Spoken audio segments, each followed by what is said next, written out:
And we're back with another follow along workout here. If you have been fused, rupture, bulge, any kind of herniation, or just a history of chronic low back pain, or just fear of exercise after surgery, this is a follow along push workout. We're gonna be hitting the chest and the shoulders and basically all things push for the most part. And I want you to do it, so follow along. Now, if you love this video and you really wanna see kind of other workouts just like this, or maybe you don't have dumbbells, you don't have barbells at your house or access to a gym, I actually have a free band and body weight training program. It's actually a 7-day sample of what I follow myself. If I wanted to just do bands and body weight, this is the exact back-friendly workout that I would follow, and I want to give it to you for free. fitnessforbackpain.com/free week. You'll get access to it instantly. fitnessforbackpain.com/free week. Let's jump in. So my warm-ups when it comes to the push days are usually not that intense. I don't see any of these exercises in my specific situation as a high threat exercise. So I do warm up. It is very important still to do that, but I don't spend too much time warming up since all I'm really doing are the pushing elements or the pushing muscle group. So chest pressing, we'll be doing some shoulder stuff. And by the time I get to those bigger, heavier lifts, I'll be good and warm. What you're seeing here is a band pull. I'll do lots of variations of the band pull. Sometimes I'll do a high elbow pull below my chin. I'll do a elbows tight to my side band pull, as well as kind of like a neutral in between high elbows and elbows by my side. I'll do those. A varying amount of them. Sometimes I'll do high reps, low reps. I'll do a bunch of sets. I'm just getting my shoulders warmed up. Then I'll flip around and do actually a chest press variation with the same level of band. I'm just gonna flip around, grab it, and I'm doing some slow controlled pressing. I'll do the same thing with that as well, getting different angles of just pressing, not just at the way I bench press, but I'll go high elbow or low elbow, or basically right where I would normally be pressing in a traditional bench press. So after the band exercises, I'll jump into just some body weight push-ups, just to kind of see how my body is. Obviously, to some, this is a very threatening exercise, just making sure that your core is braced and keeping yourself neutral so that your low back isn't going into extension or you're not falling out of this position. You don't have to do a straight leg push-up. If you're a beginner, you can do on your knees, on up against a wall. Here, I'm gonna do them on the actual floor because I'm not experiencing any pain in this specific workout here. So I'm just gonna go through with it, warming up the rest of this area with the bodyweight push-ups. And then I'm gonna transition right into my core work. I'll do a bunch of exercises, and when I say a bunch, I mean maybe like 2 or 3, depending on how my day is structured. But I'm gonna do a kind of a twofer for this one as well. I'm gonna start with a straight arm plank with lift-offs. You see my hands are out, and I'm just going back and forth, focusing on really slow movements, mastering what I'm doing, trying to keep my core contracted, not relaxing my stomach and my low back taking over. Those are the habits you should be working on, especially thinking about during these specific workouts. So from there, I'm gonna transition into kind of like a rotating plank. I'll start in a front plank position, and then I'll rotate to each side of the plank variations, and I'll do this a couple of times. I might do it 2 or 3 sets of this.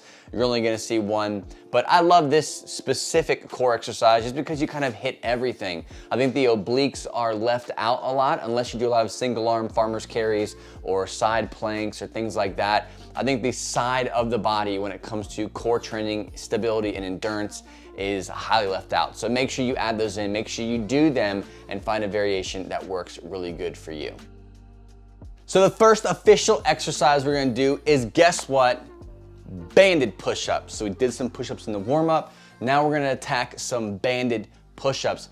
I love doing push-ups first. I don't always do them, but I like doing push-ups first because it's a great prep for heavier lifts. We all want to get to the bench press. We want to build stronger chest. We want to build stronger pushing muscles.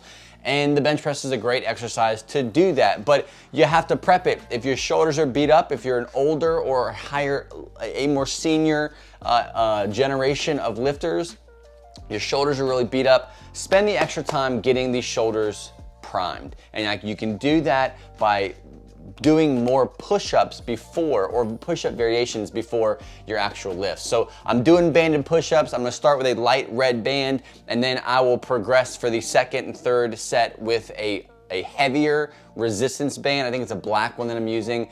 And then you can go up from there. So that'd be red, it'd be black, and it might be like a green or a purple, whichever bands you have at your house. But I'll even go with a heavy band where I'm only being able to do like maybe 5 push-ups. So it's a great exercise. You can modify where your legs are at if you can't do a full push-up. But at the end of the day, this is a great transition exercise into your full-blown push workouts. Add them to your program. They're a great exercise to keep your shoulders healthy and to prep you for the rest of the workout.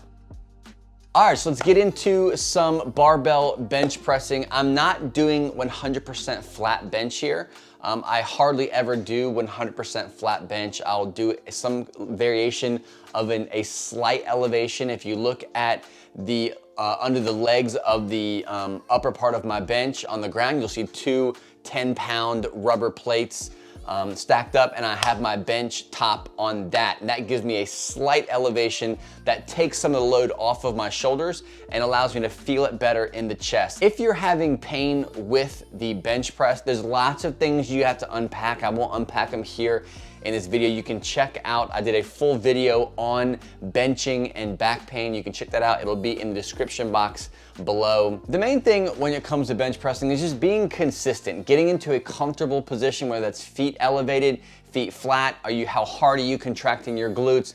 How much extension you're going in the low back? All these play a role in how your body will respond to the exercise during it and even after it. So if you're extension intolerant, you gotta be careful of how much extension you're getting in the low back during the bench press. Also, be very adamant about being consistent with how you're pressing and how much moving and wiggling you're doing as the weight gets heavier. So I try to go from a warm-up all the way to a heavier-ish weight and trying to keep everything nice and tight, nice and buttoned up, so I'm not doing any kind of movements that I don't need to be doing that could cause some issues. So my shoulders are pretty good and ready now to do any kind of pressing, but I still have that mindset and that mentality of just prepping the body. So here I am doing just some basic shoulder raises. I'll do them off to the side and then I'll bring them out to the front, and I'll do these for 3 or 4 sets. This is one of my major shoulder exercises. It's not my heaviest one that I do, but it's usually one that I do before my heaviest one. So I'll grab a weight that feels good for me.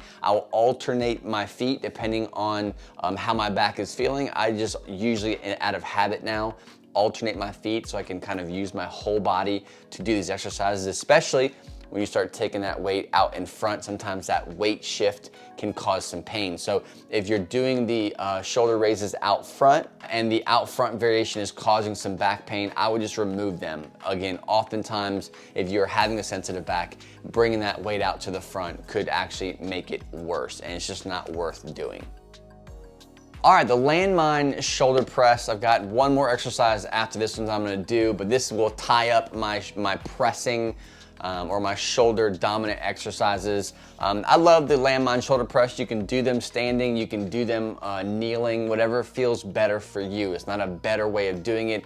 I enjoy doing them kneeling. I don't really know why, it just feels better for me. I feel more stable. I can press from a more stable position, but that's just my opinion. So find one that works for you, whether you're standing, alternating feet, or you're on your knees or alternating your knees on the ground. Now, depending on what side you start with, you'll have to adjust the angle, making sure that your elbow's not too tight to your side. Bring it out some so you're really using the entire shoulder as you're pressing up, and you're not cheating or swinging or adjusting or shifting during this exercise. You wanna have a rock solid foundation, and from there, you're pushing straight up, and you're gonna do both sides with this exercise.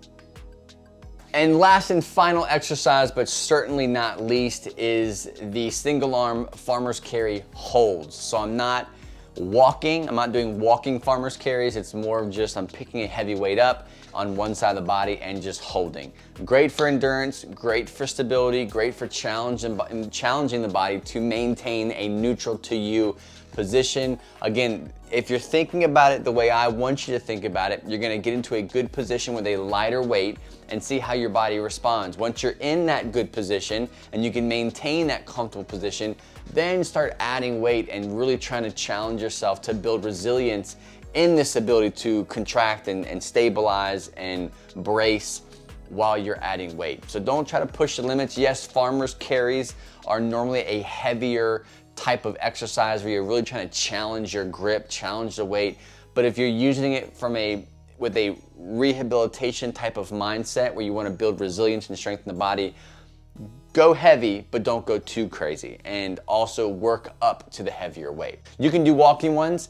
You don't have to. I'm just gonna do and stand in one place, do the static holds, holding for the time that I have set out. I'll do it for 35, 40 seconds each side. Sometimes I'll do more, sometimes I'll do less. And I will also typically do this exercise first. So this will be one of the exercises that I do early on, but I had finished my workout and I'm like, I wanna do one more thing for the core, and it is usually always farmer's carries or some variation of the farmer's carry, and this static hold is what I picked. Thanks for watching, guys. I really hope that you enjoyed this workout. I hope you try it, add this to your database, watch it over and over and over. This is a great push variation. I'll be doing more videos like this. If there's a specific muscle group that you'd like for me to see, a certain style or certain detail that you wanna see in these specific workout videos, leave a comment below this video.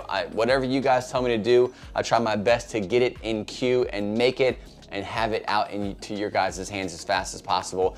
Don't forget that free band and body weight workout. If you want more training, if you wanna see more workouts that I do with different tools that I have in my gym, I actually have a 7-day variation of a band and body weight workout. If I was gonna give you what I follow for 7 whole days, it would be this 7-day workout program. Band and body weight, it's free. Go to fitnessforbackpain.com/free week. Again, that is fitnessforbackpain.com/free week. Thanks again for watching, and I will see you on the next episode.